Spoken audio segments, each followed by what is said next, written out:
Charles Barkley had a busy weekend watching people play golf, some really, really good golf and some really, really bad golf. Charles going to relate to the latter part of that as Charles joins us on the program. Good morning, Charles. How are you? Man, I'm doing great. Thanks for having me. Did you get to play any golf while you were, I know you played one hole, but did you play any golf when you were down there? I did. I played with Justin Verlander, the great Justin Verlander, and the great Dustin Johnson on Saturday. It was awesome. And Joe Smith, the pitcher who's married to Ala LaForce, we had a really good time. I played better Saturday than I did Sunday. That's what's ironic about the whole thing. How much pressure did you feel playing that one hole? Well, I just choked. I felt a tremendous pressure. I was the only person there in the TV crew, and I just choked. I hit an awful – actually, the drive is the only bad shot I hit, but I just choked on the pressure, plain and simple. You know, when you start to look at these guys out there, I thought Tiger looked unbelievable. Like, that was sort of lost in everything because we were focused on Brady having problems. He had a couple of really good shots, the trash talking. Tiger looked awesome, I think, out of all of this, Chuck. What did you make of Tiger's performance? Well, first of all, to me, when he's healthy, he always looks awesome. He played great Sunday. He was very relaxed. You know, I thought the key to the whole thing was how relaxed the players were and how much fun they had. You know, and I think, let me just say this, Dan, if I'm the PGA Tour, and this is my piece of advice to them, if we're not going to have fans, they should mic the players. I really believe that. That's just my 2 cents for the PGA Tour. I really think they should consider, if you're not going to have fans, you can't just have guys playing golf and announcers talking. I think if they're going to be successful and have great ratings, number one, they're going to have great ratings because we need golf. We need sports. But I think they should consider having mic the players. There were a couple of great moments with you and Tom Brady. Here's Brady hitting that great shot from the fairway and had this to say to Charles. Yeah. Get in go there. in! Yeah. Oh, my goodness! Oh, you made it! Wow! Chuck, take a second at Chuck. Wow. Hey, Chuck, hey, man. Chuck, That's Chuck, awesome. Shut your mouth, Chuck. Take a little of that medicine. Get your butt out of here. Hey. Wow. That's what I needed. Wow. That's pretty good stuff, Charles. I thought it was awesome. I got a lot of love for Tom Brady. I've already said he's the GOAT of pro football. You know, to have the greatest golfer ever and the greatest football player ever out there, and Peyton Manning, who's one of the 3 or 4 best quarterbacks ever, and you got Phil, who's one of the 3 or 4 best golfers ever. Man, it was just awesome being out there. And I give those guys, number one, a lot of credit for playing in a torrential downpour. I mean, the weather was awful. But also, man, they raised a lot of money. $20 million is a lot of money. So, but I got to give those guys credit, man, because it never stopped raining the whole day, basically. Who was the best trash talker out there? Peyton. Peyton was taking shots at his homeboys back home. That's what I love the most about it. You know, if you're a friend of Peyton's and he's saying your name on national TV, he told one guy that he's picked up about 30 pounds during the quarantine. I mean, I thought that was hilarious. But I thought Peyton was awesome. They all were great, but Peyton was the best. And then Tom, I haven't been around Tom that much, but I thought he relaxed and had a good time. I think that was perfect, that shot he hit to shut me up. But I tell you what, man, I got a lot of love for that dude. You know, Dan, that dude hit balls like 7 hours on Saturday. You know, the guys were telling me, I said, Tom's been on the range for like 7 hours. And then, how about this, Dan? Sunday morning, he got up early and played 18 holes. And then he did a he did a workout in the parking lot. The guy says, man, Tom Brady is an animal. I'm like, what you talking about? He says, he's out there doing wind sprints and things in the parking lot. And I'm like, that was impressive to me. Like I say, to hit balls for 7 hours on Saturday, play 18 and then do a football workout on Sunday morning. That was incredible. You got to respect that dude. How much money did this weekend cost you? We didn't play for money. We just played for pride. Well, no, you put up listen, 50. You owe 50 to Brady, his charity, right? No, he missed the green. Oh, I thought he missed the green. I would have gave 50 grand to the charity. Oh, okay. Oh, that's right. You said maybe you could keep it on the planet or something when you. Yeah, because he wasn't even close to the green. I said, man, I'm gonna donate 50. We talked about it. I said, Tom, if you hit the green, he wasn't even close to the green. Was there a 19th hole? Not after the match. Not after the match, but that was a 19th hole. That was a 1 through 18 hole on Saturday with Justin, Dustin, and Joe Smith.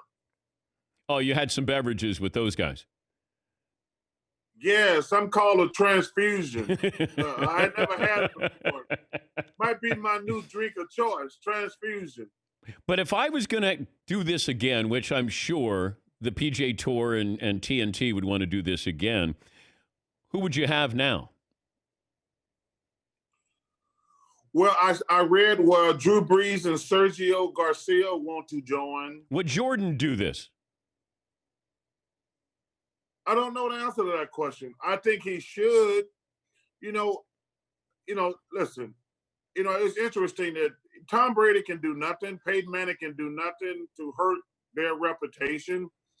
But I look at the big picture. We raised $20 million for people who really needed it. If you put Michael and another pro, Drew Brees and another pro, Sergio, that's the ones who challenged the winner.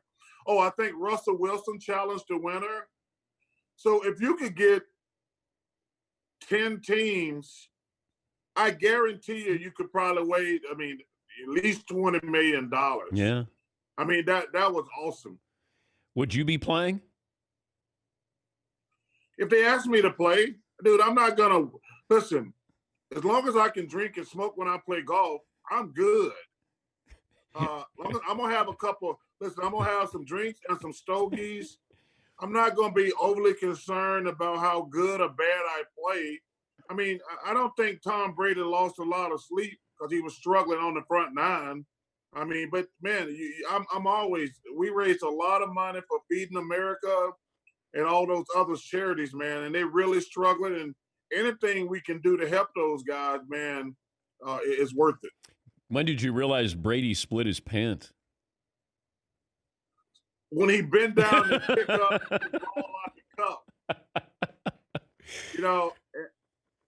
And I thought he should have kept playing with his pants like that to keep the female viewership up. We're talking to Charles Barkley, the Hall of Famer, TNT Inside the NBA analyst. I guess we're having basketball. What do you think of this format of having the top 16 playoff teams, and they're not going to have East Coast, West Coast, or Eastern Conference, Western Conference? Well, I'm pretty sure we're going to play. Just talking to my bosses, I don't think they know exactly how they're going to do it, but they're going to play. I'm 100% sure of that. I don't know if they finalized the final format yet, but they're going to play basketball for sure. I'm 100% sure of that. It's going to be interesting. Like I say, I'm still concerned about the virus. I'm still I'm really concerned about the legitimacy of the playoffs. And what I mean by that, Dan, is what do we do if one of the great players get the virus? I just worry about that. This is not anybody in particular. I'm saying Giannis, LeBron, Anthony Davis, Russell Westbrook, James Harden, Joel Embiid. One of these great players get the virus. Do you take you got to take their whole team out the tournament, don't you? You can't take one player because they've been exposed to the other players. So do those guys forfeit a round in the playoffs? We can't start the playoffs, then stop the playoffs. So that kind of stuff concerns me. I don't believe Shaq said there would be an asterisk. I don't believe that but I will say if the best players get the virus and aren't able to play, then I think you'll have an asterisk. Well, I think the asterisk is only going to apply if LeBron James wins the title, Chuck. I mean, let's be honest. That just feels like people are waiting if LeBron wins it to say, well, this doesn't really count as a full championship. Or if Giannis wins it or Kawhi wins it, I don't think there's going to be any outrage. It would just be if LeBron James won. No, I don't believe that. Dan. Yes, Listen, there's haters out there with LeBron, Chuck, and that's what's going to happen. No, listen, nobody hate LeBron. Listen, there's been other championships that have been won by shortened seasons, strike seasons. Even last year, Toronto. Do you not count them as champions because KD and Clay were out? No, I wouldn't apply an asterisk to that. Nobody did that with San Antonio in 1999 when they won. No one's ever said. Just agree with me. I said they'll be there for LeBron, nobody else. No, I don't believe that. I don't think there's LeBron hate out there. I think that these idiots and fools on television have had nothing to talk about for the last 2 months. But those are the guys who are going to be bringing this up. This is right in Skip Bayless. This is Skip Bayless's wheelhouse, and you know that. You know how much I hate Skip Bayless. I don't pay that dude any attention. Whoever wins it is gonna listen. Under these circumstances, you got to give them bonus points. We've never seen anything like this in our lifetime. I wish all the nurses and first responders great health, number one. And shout out to all the people who served in the war for Memorial Day. Thank you for your service and all that other great stuff. But no, I mean, there's going to be a couple fools on television talk about it, but whoever wins it, but like I say, the only way I think you can put an asterisk by it, Dan, if let's say some of the great players don't play. Yeah. And that to me is fair. Yes. If we have a couple of stars that get the virus, and first of all, like I say, you got to take their whole team out the tournament. You can't take one player out the tournament. And if a bad team gets a skate because of one of the great players on the team was able to play, then I think you can put an asterisk by it. Yeah, I'm with you on that. I understand that. And I wouldn't put an asterisk by any of these teams or any of these players because it's a level playing field. Everybody's had to sort of deal with the same thing, but the NBA gets one chance. And you got to do it right because, as you said, if somebody tests positive, now all of a sudden you may be a house of cards where you just have to close up shop here. Yeah, like I say, it's a really scary thing. Hockey's going to come back. Baseball's going to come back. So we're going to be kind of everybody's going to be looking at us, especially college football and pro football. They're going to be watching us with a fine-tooth comb, seeing how we react to every situation. I told the guys, man, I don't know if we should play because I don't know how safe. Because I would hate to see, number one, any of my players get sick. But I would hate to see a guy get his wife or girlfriend or his kids sick. I think that'll be catastrophic for sports and the NBA. I just wish everybody great health, but man, we're going to play, and it's going to be a crapshoot. It's great to visit with you. It was a lot of fun. I thought Justin Thomas was a star too. I thought his on the course, analysis was a lot of fun with the match as well. Well, I thought he was great. First of all, he's a great kid. He's a great golfer, got a great personality. The bottom line though is he sucks as a coach. Plain and simple. Are you coachable? Are you coachable? Hey, listen, he had me striping it on the range, and I couldn't take it. It's like he was a great coach in practice, but I couldn't take it to the range. That's bad coaching, Dan. Yeah, but I've seen you on the range, and you're okay on the range. Something happens when you walk from the range, over to the first tee. Listen, I still, even though I didn't play that hole great, I only hit one bad shot, my drive. So I had to find a positive and a negative. I got to find a way to get off the tee. But think about it. I hit two good shots to get on the green, and I should never three putt. But I was encouraged after my double bogey, Dan. Keep your head up, all right?